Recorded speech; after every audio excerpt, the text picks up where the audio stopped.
Salut, dans cette vidéo je vais te parler de mon nouveau projet. Je vais t'expliquer pourquoi j'ai décidé de faire ça, je vais t'expliquer comment je suis en train de le faire et je vais t'expliquer aussi comment toi ça peut t'aider à te lancer dans ton projet.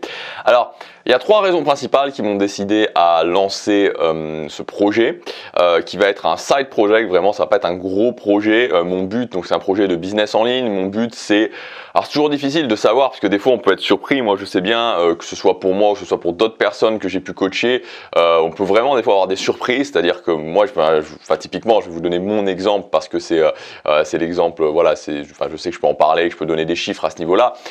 Quand j'ai lancé, je vous en ai parlé dans la vidéo d'hier, mon blog, mon premier blog sur Disneyland Paris, enfin il y avait un blog, une chaîne YouTube, enfin mon premier business sur Disneyland Paris, honnêtement dans ma tête quand je me disais ça, je pensais très franchement que j'allais générer, je visais 300 € par mois, quoi. Je me disais si je génère 300 € par mois, ça sera bien, et puis c'est monté, ça a frôlé jusqu'aux 2000 € par mois, et après ça s'est stabilisé entre 1000 et 2000 pendant plusieurs années, avant que je décide moi-même d'arrêter en fait pour me consacrer vraiment à cette chaîne. Mais tout ça pour vous dire qu'on ne sait jamais, c'est très difficile de dire voilà je vais simplement faire ça et souvent on est surpris et on peut aller plus loin. Bref, mais enfin en tout cas moi ce que je me suis fixé pour ce projet que je vais lancer c'est entre 2000 et 3000 € par mois. Je pense que c'est quelque chose qui est largement faisable.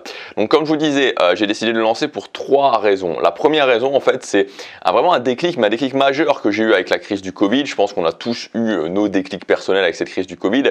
Et moi, en fait, la crise du Covid, avant la crise du Covid, au niveau du business, j'étais vraiment dans cette idée où, et c'était l'une des choses qui m'avait poussé à notamment arrêter ma chaîne Tribu l'année dernière, même si c'était seulement le début de la crise du Covid, donc je pensais que, voilà, j'étais un peu dans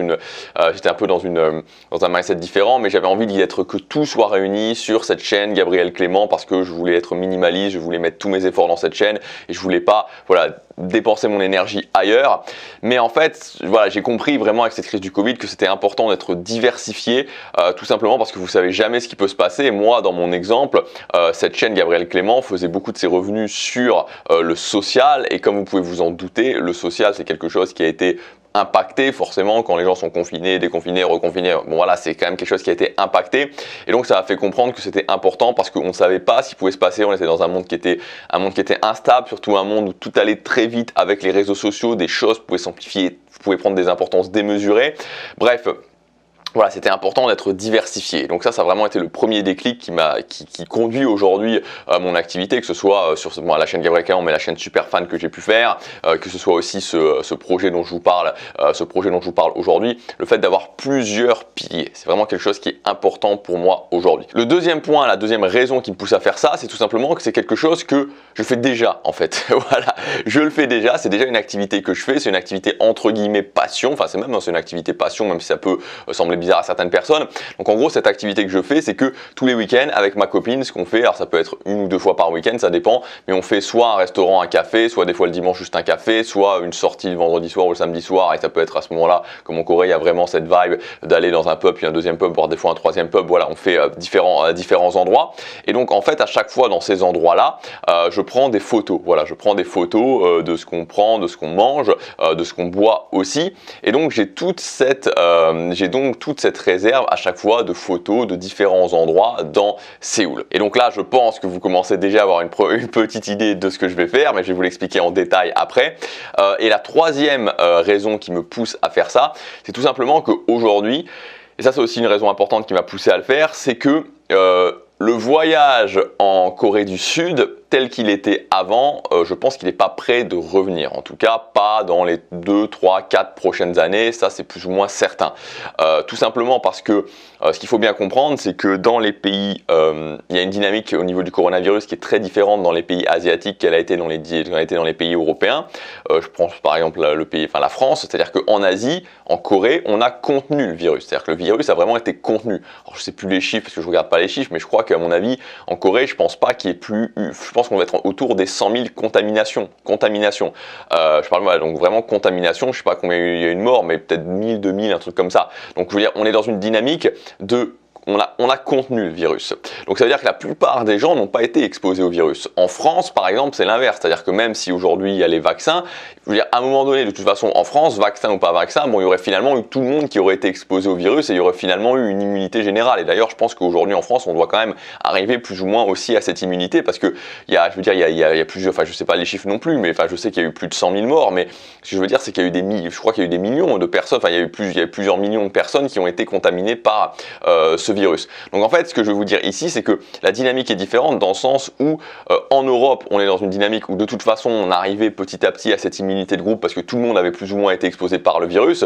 En Corée, c'est pas du tout le cas. Et si en Corée, il y a plein de gens qui arrivent avec le virus, ça va être une explosion. Et donc, ils peuvent pas se permettre de faire ça. Et donc, c'est pour ça que au niveau des frontières, va y avoir des restrictions qui vont durer pendant un certain temps, jusqu'à temps qu'on soit sûr que soit qu'il y ait des vaccins qui protègent complètement, ce qui n'a pas l'air d'être le cas aujourd'hui, enfin en tout cas des contaminations. Bon, je vais pas me lancer dans un débat sur le coronavirus, mais ce que je veux vous dire ici, c'est que va y avoir des restrictions et ces restrictions vont durer pendant un moment. Et ça veut dire que la période où on allait en Corée du Sud, en réservant son billet d'avion, en prenant son passeport, et voilà, j'arrive en Corée du Sud, je pense que c'est pas, voilà, ça va plus être le cas et ça risque de plus être le cas pendant un moment. Donc il faudra sûrement, là il y a déjà ce qui est en train d'être mis en place, c'est l'autorisation, un petit peu comme aux États-Unis, l'autorisation électronique de voyage. Bon, il y a toujours la quarantaine, alors je sais pas si la quarantaine restera complètement, enfin il y aura peut-être, voilà, là actuellement ils parlent de l'enlever pour les gens qui sont vaccinés et qui ont de la famille sur place, donc ça fait beaucoup de et. Donc voilà, en tout cas, il va y avoir des complications assez importantes pour venir voyager en Corée du Sud, ce qui rendra justement le voyage en Corée du Sud, l'organisation du voyage en Corée du Sud plus importante. Et donc, l'idée que j'ai eue par rapport à ça, et ce que je vais faire par rapport à ça, donc ça c'était la troisième raison, la complexification du voyage en Corée du Sud, c'est que je vais faire un business qui commencera par un blog sur, sur l'organisation de séjours en Corée du Sud. Donc il y aura une partie qui va être gratuite et cette partie gratuite, je veux vraiment qu'elle apporte de la valeur, je veux vraiment que ce soit quelque chose qui réponde à un besoin. Je veux pas juste, je veux vraiment que ce soit une partie gratuite qui vraiment apporte de la valeur. Donc sur cette partie gratuite, il y aura une section café, une section restaurant et une section activité quartier où je ferai des tests en fait de tous les restaurants, des quartiers où je peux aller, où voilà, pour avoir un petit peu les ambiances, des différentes activités qu'on peut faire à Séoul l'été et que les gens connaissent pas forcément, l'été ou même l'hiver, les cafés, les restaurants, bref, il y aura vraiment, il y aura vraiment tout ça qui sera à disposition gratuitement. Et moi, en fait, si vous voulez, quand je suis arrivé à Séoul, je cherchais ça justement quand j'ai commencé justement à voir des filles à Séoul, à avoir une copine et tout, et me dire ok, bah j'ai envie d'aller au resto, je cherchais un petit peu des trucs sympas à faire découvrir. Et en fait, j'avais juste un blog que j'avais trouvé comme ça d'une fille, d'une anglaise qui habitait en Corée du Sud, qui maintenant est revenue à Londres et qui donc du coup a arrêté son blog.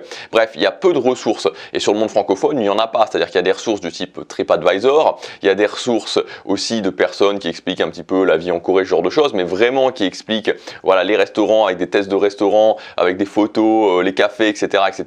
et où il y a pas mal de, et vraiment dans une ambiance plutôt blog avec quelqu'un qui a un certain discours, j'en ai pas trouvé. Donc je pense que ça, pour quelqu'un qui veut organiser son séjour et qui veut tester des restaurants, qui veut tester des restaurants, qui veut avoir un petit peu de ressources par rapport à ça, c'est quelque chose qui peut vraiment être intéressant. Et il y aura une partie payante. Donc la partie payante, je veux qu'elle apporte aussi beaucoup de valeur. Et cette partie payante, au départ, je pensais faire un e-book, mais a priori, je vais pas faire un e-book. A priori, je vais faire quelque chose qui sera un programme vidéo. Alors, je vais pas dire formation, parce que c'est un petit peu bizarre, mais ça sera un programme vidéo où je vais expliquer aux gens vraiment en détail comment organiser leur séjour à Séoul. Donc, il y aura toute une partie. Alors, ça sera pas la même chose que le gratuit. On va pas faire des tests de restaurants, etc. Mais il y aura vraiment tout un aspect budget, tout un aspect, avoir un séjour qui correspond. Il y aura aussi tous les aspects d'organisation qui peuvent vraiment, être compliqués, qui pourront vraiment être compliqués avec, comme je vous l'ai dit, au niveau du coronavirus. Et donc voilà, c'est ce que je vais faire, une partie gratuite, une partie payante. C'est l'idée que j'ai et c'est quelque chose, comme je vous l'ai dit, que je fais déjà et je vais lancer ce projet. Là, je suis en train de travailler dessus, il sera lancé dans les prochains mois. Donc voilà pour ce projet. Alors j'espère, et c'est un petit peu mon but aussi, que ce projet vous inspirera à lancer vous-même votre projet sur une passion, sur quelque chose que vous faites déjà. Donc si vous voulez aller plus loin, comme je vous l'ai dit hier dans la vidéo d'hier, j'ai sorti une formation qui a son prix de lancement pour les prochains jours qui s'appelle Gagner 1000 € par mois avec sa passion. Donc dans cette formation, je vous donne une méthode clé en main, vraiment vous allez suivre cette méthode. Je fais aussi les étapes avec justement ce projet de blog SEO. Je vais vous expliquer exactement ce que je vais faire et je m'en servirai d'exemple aussi pendant toute la formation pour vous montrer comment je fais ça et comment vous pouvez faire la même chose.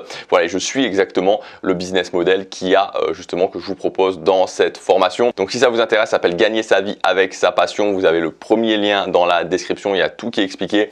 Et vraiment aujourd'hui, moi, je vous encourage à faire ça parce que une des plus grandes sécurités qu'on peut avoir dans la vie, c'est avoir une autre source de revenus, dématérialisée. Comme ça, il peut se passer plein de choses, vous pouvez être confiné chez vous, il peut y avoir ce genre de choses, vous aurez toujours votre source de revenus. Et en plus, l'avantage de ce type de business, et ce que je vous explique dans le dernier module de la formation, c'est que vous pouvez aussi le dupliquer et avoir plusieurs business sur différentes passions. Voilà, c'est le premier lien dans la description, je vous retrouve tout de suite de l'autre côté dans la formation. À demain pour la prochaine vidéo, passez à l'action, chaque jour compte.